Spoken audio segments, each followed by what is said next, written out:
welcome to the Sports and Stilettos podcast.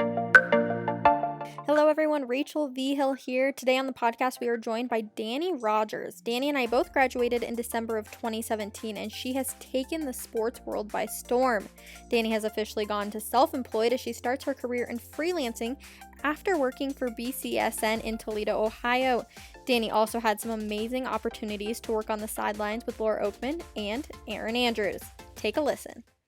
Dannie, thank you so much for joining me today. I really appreciate you taking some time. I'm so excited. This is like my first podcast, so I'm pumped. Really? I'm honored to be the first one. No, I'm honored. I'm very honored. So thank you so much. I know you've been doing a lot with all of your work that you've been doing. Obviously, ESPN3, you work in studio as well. You're kind of all over the place. What's been one of your favorite memories so far? Gosh, one of my favorite memories, and I had to work hard for it, was covering the 2019 now McDonald's All-American girls game down in Atlanta, Georgia.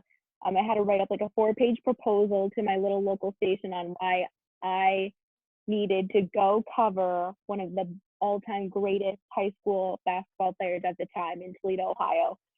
So somehow it got approved. I think I spent $1 less than the budget I was allowed, so I was real pumped about that. The little things, but just going down to Atlanta, that was my first big work trip, going down there for business, and it was the craziest 2 days ever. I had to pick up learning Premiere on a whole new software. I hadn't learned Premiere yet, and I decided to do it then. But it was so much fun, and just knowing that I covered a game like that, and I had to jump through some hoops to do it, but I knew it was an important thing to cover, and I knew this high school basketball star, Zia Cook, she's at South Carolina now. We needed to cover that, and I made it happen. So that's definitely one of the best memories so far. You've done a lot, and you graduated from the University of Michigan in December 2017. Both of us graduated early. What would you say is one of the major things that you learned in college that really helped you to where you are now? It's interesting because at Michigan, we don't have broadcast journalism, none of that in the classroom. It's all based on just really honing all your skill sets and getting all the experience outside of the classroom. So I think the best thing it taught me, it just kind of lit a fire under me. I knew if I wanted to compete in this world after graduation, I'd have to get my stuff together. It would be all almost completely on my own, all self-driven, and original content. That's what I learned in college, that you must dive into, it must be on your reel, and it just helps you throughout your career after that. Do you think that helping in the recruiting office also might have helped you, give you a little bit of a different perspective? Yeah, working with Michigan football and the LA Rams, I didn't do any on-air stuff with them. It was all learning football, honestly. That's the biggest thing I took from working with football teams, was learning about the game, but also establishing relationships. I mean, my LA Rams internship came from one of the coaches at Michigan taking me under his wing, and he's basically like my second dad now. So those relationships and learning the game they've helped me so much, 100% going into the broadcasting career. Everybody always says continue to learn, continue to learn, continue to learn. So what are you still doing to continue to learn, like the sport of football? Yeah, I mean, I have a couple books, and they really, they're kind of mind draining. So I have to really be mentally prepared when they open up those books, but I'm taking notes. I have ESPN always playing in the background most days if I'm not watching Bravo or Netflix. I succumb to it a lot. But basically, from a learning perspective, even just in broadcasting, it's learning how I can be better. And as you know, the talent coach, shout out to Jill Montgomery, she makes you learn how to tweak everything that you need to be doing to improve to get to that next level. So I've learned from editing processes, how to make that better, write packages better, sideline reporting, just learning about games more. Oh my gosh, you can keep learning in just about everything. Jill is amazing. She's helped me so much, and I know I've barely touched the mountain that she's going to help me with. So yeah, a big shout out to her. What would you say is one of the biggest things that she's taught you? Gosh, I know if you're a client of Jill, you know what the Bible is. So that's always incredibly important. I'll save that for people if they want to know. reach out to Jill and get her guidance. But gosh, the biggest thing, honestly, one of my last sessions with her, we were going through the end of my ESPN3 basketball season, and she's like, "You're messing up on things you haven't messed up on in a while." She's like, "Why?" I'm like, "I'm exhausted." Like, I was doing those ESPN3 basketball games on off days when I wasn't working in the studio or full-time reporting. She's like, "Great, Danny, while you're like tired and taking a nap, like people are gonna beat you out for jobs." So that's something she said to me only a couple months ago, and that has stuck with me, and I will never forget it. It is ingrained in me now. So almost take it easy on yourself, and not push yourself so hard so that you can be at your A game. I've learned that the burnout is real, and I know everyone says reps, reps, reps, and I did that for 2 years straight, almost every day being on live TV. But it got to the point where I just spread myself too thin, and my reps weren't becoming meaningful, and they weren't like quality anymore. So I've learned from that. I will not be working 33 days in a row anymore. This quarantine pandemic has made me slow down, so I'm kind of thankful for it. I remember following you on social media and seeing you post on your IG stories every day, and I was like, this girl is free. I don't even know how you did it. It was insane. Even when I thought I had a day off, I'm super thankful, but then like a job interview would pop up and I'd have to get on a plane and go there and then come back and do these games. And I'm like, oh my, I'm thankful, but I was so tired. You mentioned TV shows that you've been watching too, how you've been watching Bravo. What else have you been watching during quarantine? Oh gosh, I love the Below Deck Mediterranean on Bravo. It is, I'm not a big fan of Keeping Up the Kardashians, but I'll do some reality television like The Real Housewives of Beverly Hills, Below Deck. Gosh, I was really into all the baking shows, cooking shows on TLC for a while. I know I need to watch Ozarks on Netflix. Everyone's like raving about that, but I need to get caught up on the MJ documentary right now, Last Dance. So that's my main focus. I'm 2 episodes behind. So good. You have to watch it before Sunday night. That's been my saving grace for this entire quarantine, is just being able to talk sports with people on Sunday nights. Yes. My boyfriend played college basketball, so he's here and I'm just asking him question after question. So thankfully I have him to like answer everything. I don't know how else everyone else, because I assume like you, everyone's asking questions watching this. And I asked him the other night, I'm like, what do you think people like, are people getting answers? It's like, they're not sitting next to someone who played college basketball or like watch these idols for 25 years. He's like, I don't know, man. I'm like, thankful. I guess one of the big questions too right now that's going around is, will sports have fans in the next coming weeks? So what are your thoughts? I don't think so. I think that's just the reality of it. I would love for sports to come back, and if that means fans cannot be in the stands, I'm okay with that. But I know it's also coming from more of a selfish place as broadcasters, because we will get to go to the games, and our jobs actually become way more important, relaying all that information and storytelling to the fans that have to sit at home. So I mean, I can't see fans cheering on their teams probably for the rest of this year. They just came out with a news article that said they might not even have the Olympics next year. They just don't know if it's going to happen. How disappointed would you be if there's no Olympics? Well, I've heard 2 different perspectives. And first off, my dream is to go to Japan and Tokyo. I love sushi so much. Yes, I am dying to go to Japan. I'm like, wow, this is actually great. The Olympics are pushed back. I know it's great for athletes who maybe were sitting out, because especially the female ones who may have just had a baby, it kind of works out really great now that it's pushed back. But then it's like, yeah, you just trained, and I would never know how this feels, but if for 4 years for a dream that is now pushed back and then potentially pushed back farther, and it's like how do you know how much more you have left in you to wait that long? So that is insane to think about, and I can't imagine what having the Olympics on our TV screens would do for us, like right now or like come July. But I guess we'll just have to see.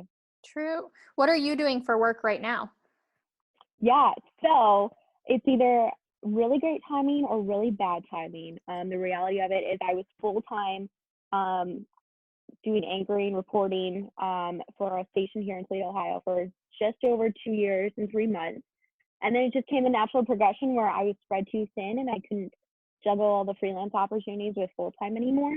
And so I think March 9th was my last full-time job or full-time day doing the full-time job. I was going to stay on board with that station doing freelance, whatever they needed. And then the world shut down. I had gigs lined up all throughout March, like 16 days of work canceled. So I'm a contractor. I'm like self-employed now. So I'm in the boat where we're all kind of just waiting for sports to happen and where jobs open up and jobs you want to get and the good ones. So I'm just kind of waiting right now. Trying to stay on top of things. The reel's good to go. It couldn't like be bolstered up anymore right now. So reel's good to go. It's kind of just waiting for that call now. You know, I've thought about doing the freelance option. I guess, first of all, how did you even find so many freelance jobs? Because every single time I talk to somebody who does a bunch of freelance, I'm like, how did you find these? Because it's impressive. Yeah, and I've been asked that a couple times. And I was actually just doing a TV interview with Jamie Maggio out in LA. She's a CBS LA for like KCAL. She does sidelines for the Clippers for Fox Sports. She has TNT Turner. Like, I want to be Jamie Maggio when I grow up. But from being a 24-year-old and getting freelance jobs, literally they've all come from me asking to do them. It sounds like a little simple. And it's like, oh, like, duh. But with my ESPN3 work for basketball for Toledo, for UT, Toledo Hoops, the director that does all of that stuff works for the station that I worked for as well. So one day I popped my head in the studio. I'm like, hey, John, can I come sideline report for you guys? He's like, well, we've never had one. I'm like, great, awesome. He's like, we're not going to pay you. I'm like, okay, that's fine. So that was the first little in, and that just grew. It turned into season 2. That turned into 40 games later on the sidelines for them. And then Toledo football called me up and like, come host for us during football season. I'm like, I've never done this before. Like, I've never emceed in a football stadium before in front of thousands of people. They're like, just come on out. You'll be fine. So that was so much fun. That was another job. OHSAA, the high school athletics here for Ohio. It was a year in the works. I had went down and covered some teams that March prior in 2018, found the right people I need to ask and like, hey, let me come work for you a year from now in the next finals, for the state finals for basketball. So that finally came to fruition, and then it was canceled. And then I live right by Detroit, and it's the Motor City. So there's a lot of opportunities doing hosting and speaking commercials for car companies here. So that's a totally different sector, totally different skill set I've been able to pick up, but it's been a lot of fun. First of all, I can't believe you didn't get paid. But at the exact same time, like, I would have taken that job too. You know what I mean? Invaluable. Those reps are what almost my entire reel consists of, because it's just reps that a lot of people don't get regularly. So to have those, I was like, I don't even care. People like are very surprised when I tell them I did not get paid for any of those. And Jill's like, are you getting paid for this job today, Danny? I'm like, I sure am. So we feel the struggle. Did you get paid for season 2? Nope. Oh man, girl. But first, I mean, that's I impressive. needed to do it. Yeah, no, I would have done the exact same thing. I think a lot of people don't understand what you will do for the reps, because that's why I took my job with the Western Athletic Conference, because it was sidelines. And I was like, I really want to do sidelines, so we're going to take it instead of going and doing local news somewhere. And local news is awesome, but you have a 3-minute sportscast you do. Yep. If you're weekend anchor, you do it 2 times a week, so maybe 10 minutes of airtime. Sideline during games, you might get, like, I don't know, you could maybe only get 3 minutes during a game, but your like mind is like ready to go and turned on for an entire 2 hours. Yep. Ready to go whenever they call on you. So it's a totally different beast. And I think everyone's like good to go until they get into that live reporting game mode, and then it's just a different beast. It is a different beast, but it's the best beast. I love it. Exactly. So I was on your blog also, and you talk about the rookie wall, and we are both a little 2 years out of college, so I understand the rookie wall completely. There were times where I really was like, maybe this isn't the right industry. And I think a lot of that's too, and you might feel the same way, is we both were probably getting a lot of internships. We were staying busy, we were doing different things. And then you go into your professional job and it's not like that. You're not constantly doing new things. Well, I guess for you are, because you're freelancing all over the place. But what would you say is the hardest part about that rookie wall? So the rookie wall, shout out to Jolie Starr. She would have graduated the same time as us, but from Miami, Florida. And we were covering Michigan football pressers every Monday. I remember how exhausted I was showing up each Monday, because for us, we were the weekend anchors. So we would cover Michigan football Saturday, anchor Sunday, and then be to Ann Arbor before noon on Monday. So we were exhausted. We're like, is this like how it's supposed to be? Is our quality of life supposed to suffer this much? Because we seriously were exhausted. Everyone has little battles that they have to climb when they're working in local sports, anywhere, any business, any job you take, there's going to be little hurdles you have to get over. And we're just like, are you serious right now? Like, we're progressing so much. We're doing a really good job. And at that point, you're a year in and you're like, okay, what's next? When can I go to the next level? When can I get the next big job? And then you kind of just start plateauing. Your work plateaus because you're exhausted. You think you should be somewhere else. And it's just hard to keep putting work out there when maybe it's not appreciated or it's just not getting the feedback that you want. So Jolie helped me come up with the rookie wall. And it was so real. And it took me, that would have been in the fall of my first year. So that would have been right before I started doing ESPN3 basketball. And then I started to get back up on an uptick, like be motivated because I was doing something new, learning a skill set I really needed. So it took a little bit to get the motivation back, but I can't imagine most people don't go through this and question whether or not it's the right career path or if you can see yourself sleeping very little for the rest of your life as long as you're in this career. But I got over it, and I'm glad I got over it because once you start honing in and you're developing these skills and you just flat out get better, more opportunities come and just more people reach out and they're more interested and the interviews come. So it took a second, but the rookie wall is so real, and I just hope everyone just takes it easy on themselves when they're getting through that. I was going to say, what's your advice to somebody who's maybe going and just starting the rookie wall? What would be your advice to them to kind of get over it? It's tough, especially if you're in local sports and you have a set schedule. You can't necessarily just jump to a new opportunity or a new freelance job because it has to fit within your schedule. But that's how I broke it, was by getting that sideline job. A change of the season, it went from football to basketball season. That even helped change it. It's like you could start over fresh. Gosh, yeah, that's kind of what happened for me. It was like a change of season. I think it's just I had to get through my first football season, and then it changed, and I could feel it. So you may not even be able to do a whole lot for it. You might just have to wait it out and just hope that you can see your own progress and you can feel it, and then that's when you know you've gotten through it.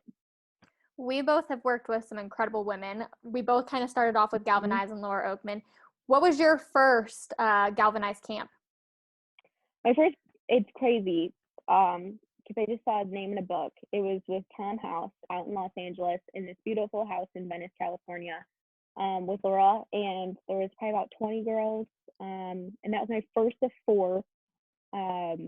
It was very new. I told my parents about it. They didn't really get it, but they helped me out and they made sure I could get out there. So Tom House, he was a famous pitching coach, but he also was a throwing coach for football. So the most unlikely human, but he was awesome. And he was like my first real sit-down interview, and Laura coached me through the whole thing. And I've just never gone back since. Laura is just the GOAT. I know you were just recently on a call with her and a bunch of other Galvanized women. What did you all talk about during that time? Was it just kind of how to get through this quarantine?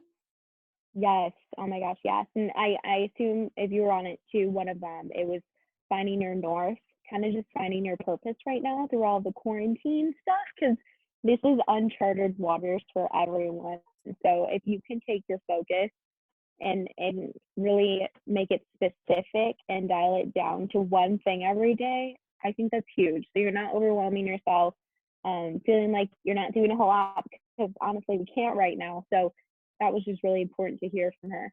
So is that how you started your mentorship program? Gosh, since I was like 19 and at Michigan, for whatever reason, I would have girls and young women just reach out to me about broadcasting. And I'm like, guys, I don't know anything. I have not been challenged. I don't know why you're asking me for advice, but that was just it. And that it's been 5 years of people just reaching out, just seeing what I'm doing and asking questions. And it's so much fun answering them and just seeing what people are curious about in the industry.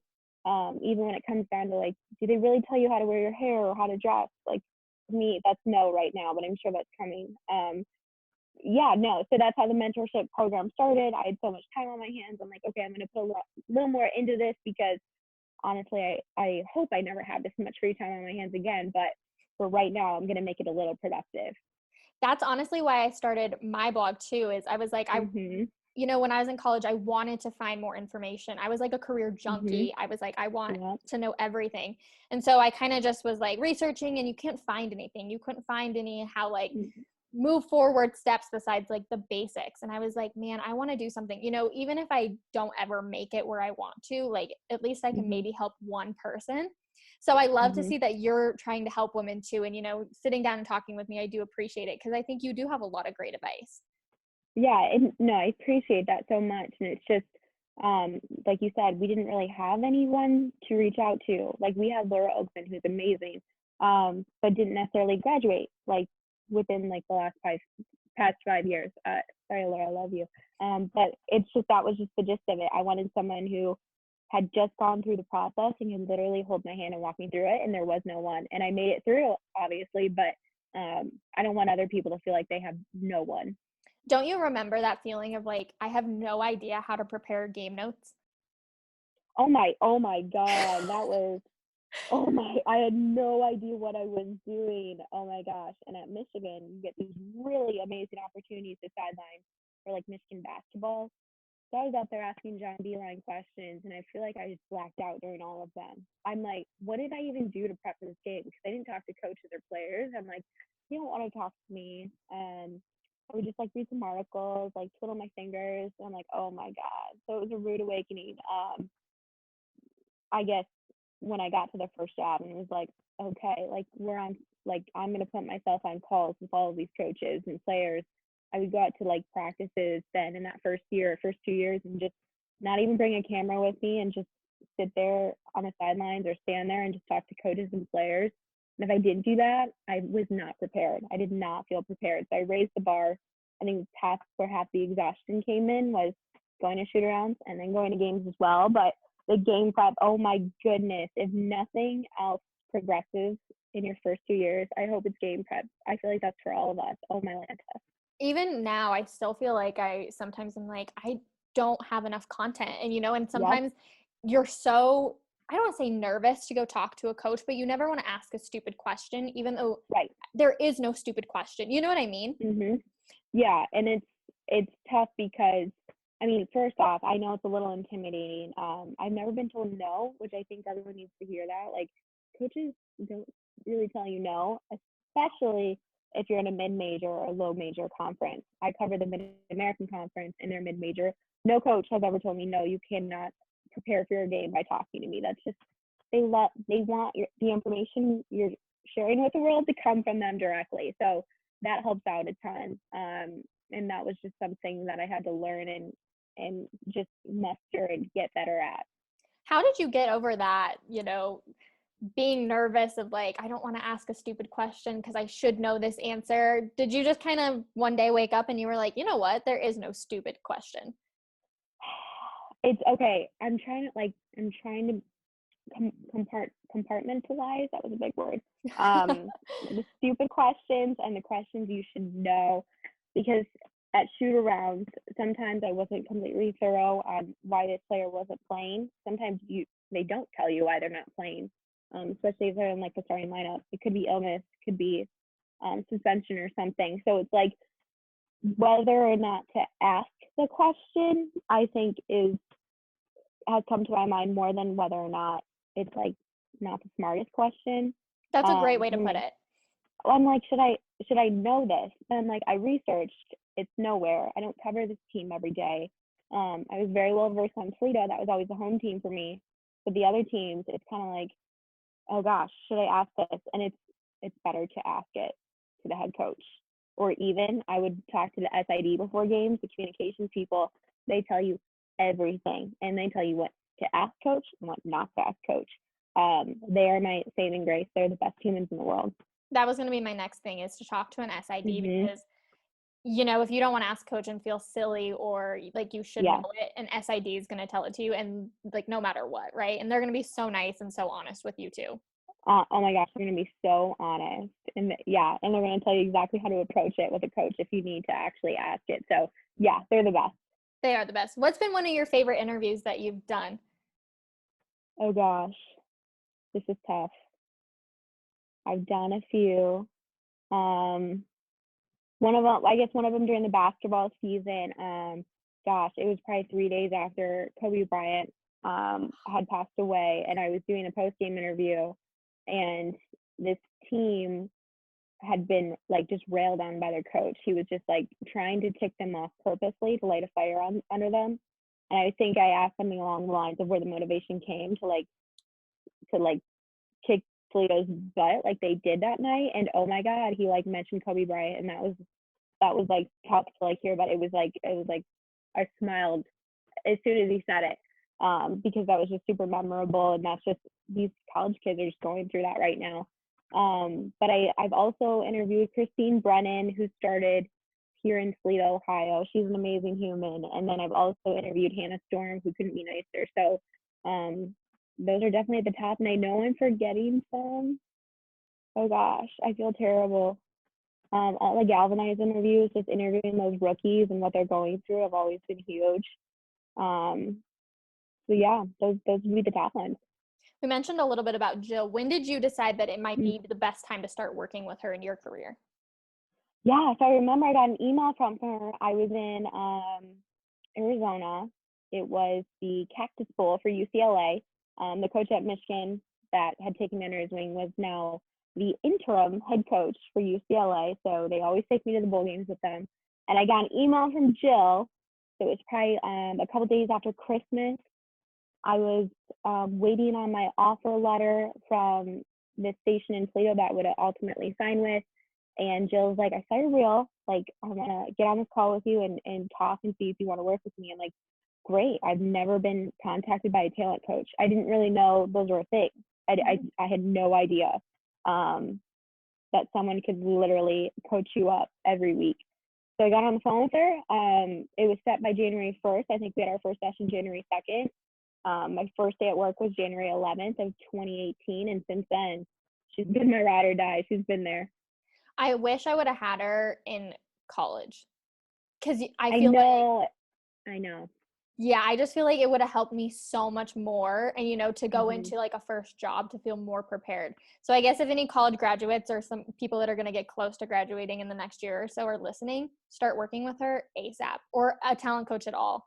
I just think that they're so helpful. And, you know, I also think reaching out to people like you and I is helpful too, because we're very honest but loving, just like Jill is.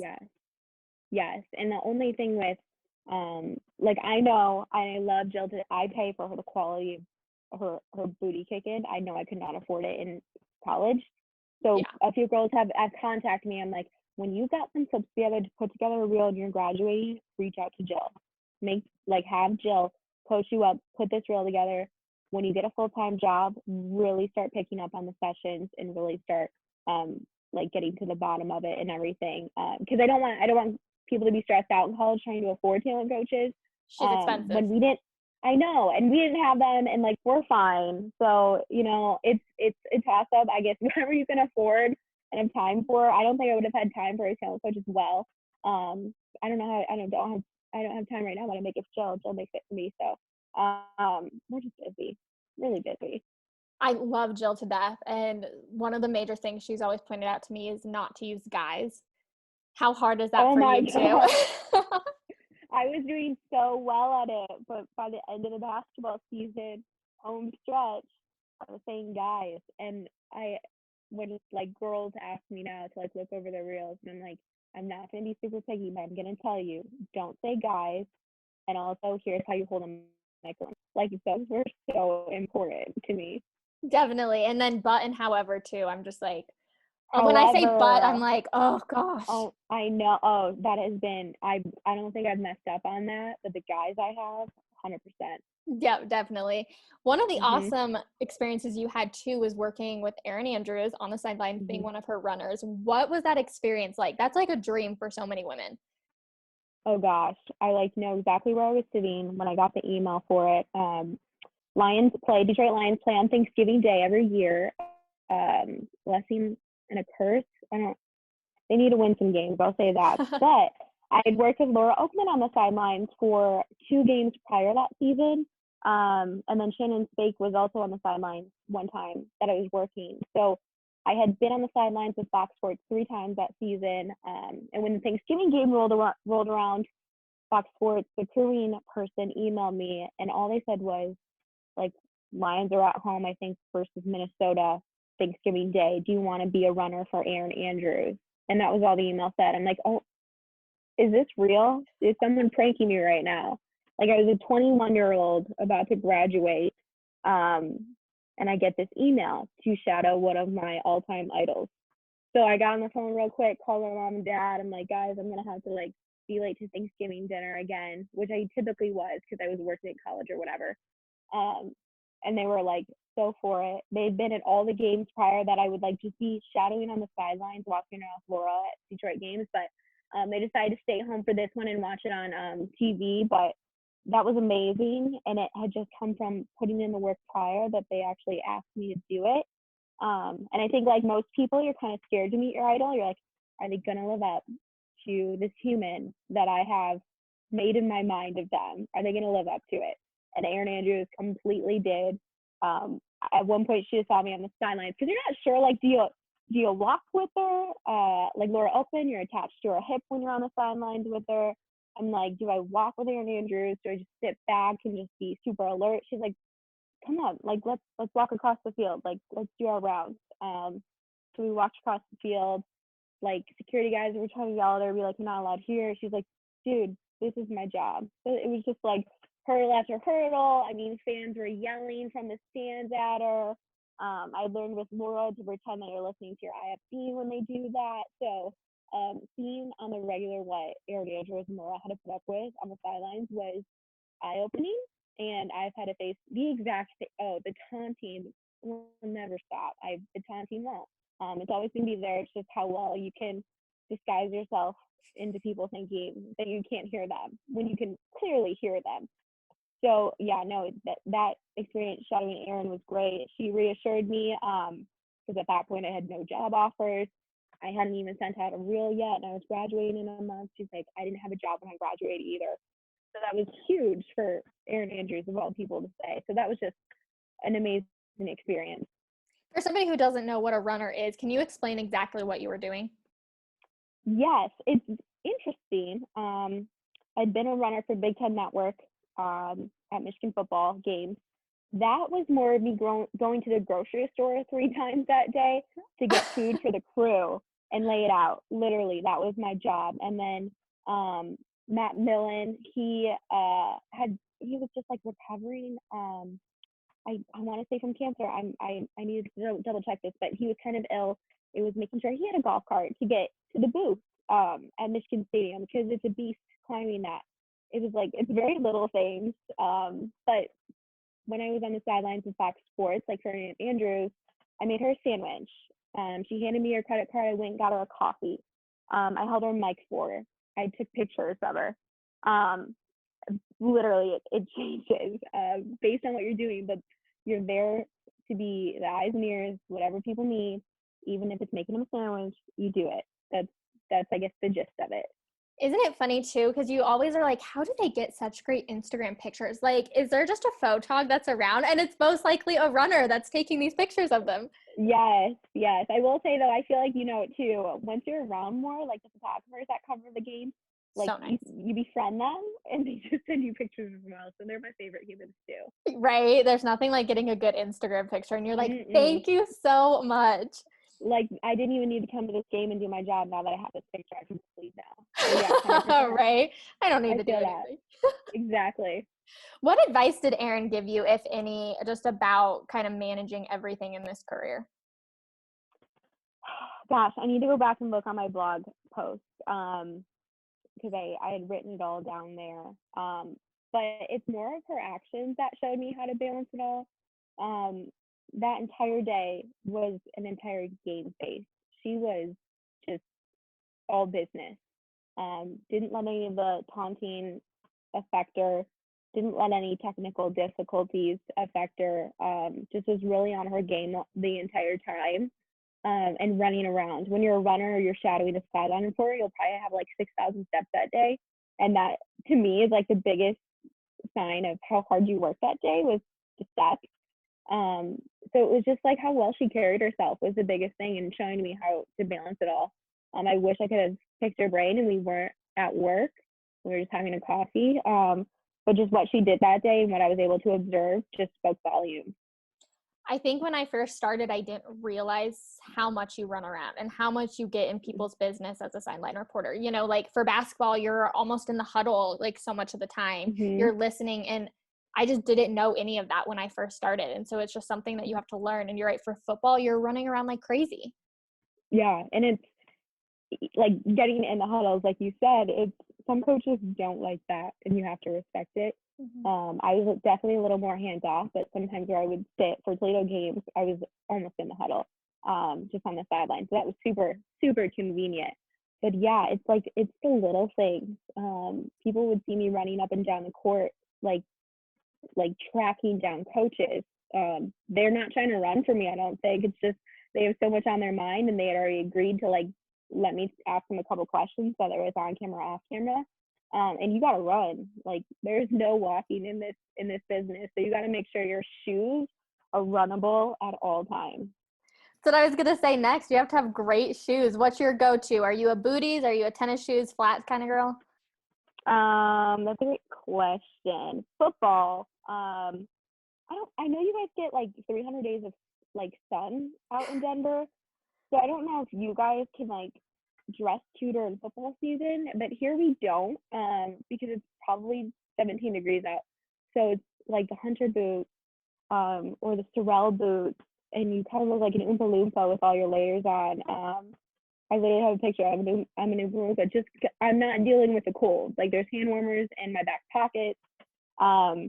Basketball heels for sure. Just and I've they're all run proof. I've tested them all, so I'm good. Yeah, for basketball, I'm usually wearing booties for sure. But for football, we're the same Mhm. way. I have this picture, and I am wearing 3 different coats, a scarf, and like my Sorel booties, and then a pair of leggings and a pair of jeans underneath or on top of those. Yeah. Because I'm like, I'm not dealing with the cold either. No, like I already have a tough job. I think you get to a point too where I didn't care about being cute anymore. You know, like you need this part of you to be cute, like from your chest up, but the rest of you, I'm like, screw it. You can make fun of me all you want. I'm being warm for the next 3.5 hours. I did not care. Once it got below, I think 35, I did not care. I looked like an Oompa Loompa. I tried to make my hair look okay and whatever, if it was like a headband, or a scarf, I looked ridiculous. But as long as I guess you're asking good questions, it's okay. I did a sideline game with Laura. It was Chicago. And I was a Mm-hmm. sophomore in college. So I was still like, I just want to look like nice and professional. And it Yes. freaking sleeted like nobody's business. When I walked out, it was like Mm. 4 inches of snow. And I was wearing just one coat and a sweater. And I swear, I was like, I will never do this again. It was the Oh, worst you thing learned ever. real quick. You sometimes you need the learning moment. That's true. Yeah, Yeah. Chicago's just as bad. It's just Oh, brutal. What else is like your mm-hmm. go-to game day outfit for let's say basketball? Oh gosh, this year I have a lot of fun pants, I call them. So they're high waisted, and they have wide leg. like opening at the bottom. Those are just like the fun pants. I don't have to worry about a skirt or a dress. And they're cute. They go well with the shoes. So yeah, I think I have like 3 or 4 of those now. Those are my go-tos this season. Nice. Do you use Rent the Runway? I did one time. I can't believe it took me that long to do Rent the Runway. It changed my life. I got the 50% off. This is tough. I don't know if I'll actually pay the full amount. I won't. Ever. No. Like, if I make over 80, sure, right? Yeah. Oh, for sure. Yes. Yeah. So yeah. right now, I'm shelling out $160 and like I don't have clothes after this to show for it, and that just it just rubs me the wrong way. Yeah. But the clothes are phenomenal. Got a lot of compliments. Highly recommend it if you can get that code for sure. Yeah, I learned actually a tip from a friend of mine who worked with Rent the Runway. I won't say her name, so hopefully she doesn't get in trouble. But if you put your membership on pause for a month, they'll send you 20 to 30% off for like 3 months after that. So then just use those codes afterwards. So once the pandemic hit, I'm like, oh, great, I don't have anywhere to wear these clothes. So I was going to cancel out. They're like, if you suspend it for 3 months, like up to 3 months, we'll give you 50% off when you come back. So like, there you go. Yes, you've already got it down, and I learned that. So I'm excited for all the like the weddings we may have coming up. Hopefully. What kind of outfits have you been wearing? Did you get a lot of dresses, or was it mostly like sweaters and pants? They were a couple shirts, but mainly jackets. I just love jackets, and they're so easy, and I didn't want to worry about and even like a leather number and a sequin number that I would never buy. So it was just like it was cool to get out of the comfort zone for a little bit. No, I totally agree. If you're not using Rent the Runway though, where are you shopping? Oh gosh, I just have. I want to say it's a gift because a lot of girls cannot find high quality stuff on Forever 21. I can. It's just a gift, I swear. It's an interesting gift. Yes, I shop a lot online with Forever 21 and somehow find the quality stuff. Let me know if you guys need help. I think I might have like a formula for it. I worked at Macy's in that sunglass hut in college. Fun fact. So I'm a sucker for Macy's as well.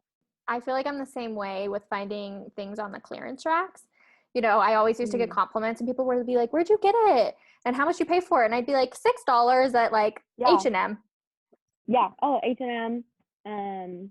What's the other one? Zara. Amazing. Yeah, they're a little more expensive. But if you can get that sale rack, 100%. I just started shopping at Zara's like maybe 9 months ago. And yeah, you're right. I love like everything. Awesome clothes. Yeah, absolutely. Well, Danny, thank you so much for hanging out with me and chit-chatting. I know you have like so much great advice. I so appreciate you taking the time, and I love what you're doing, giving everyone a little platform and just spreading a wealth of knowledge. I love it so much. Thank you. Yeah, and I'm so glad, made another friend in the business. Of course. Thanks, Rachel. Hope you enjoyed this episode. Danny really is a powerhouse in the sports world, and I'm thankful that she took some time out of her day to talk with me. Until next time, I'm Rachel Vigil, and this is the Sports and Stilettos podcast.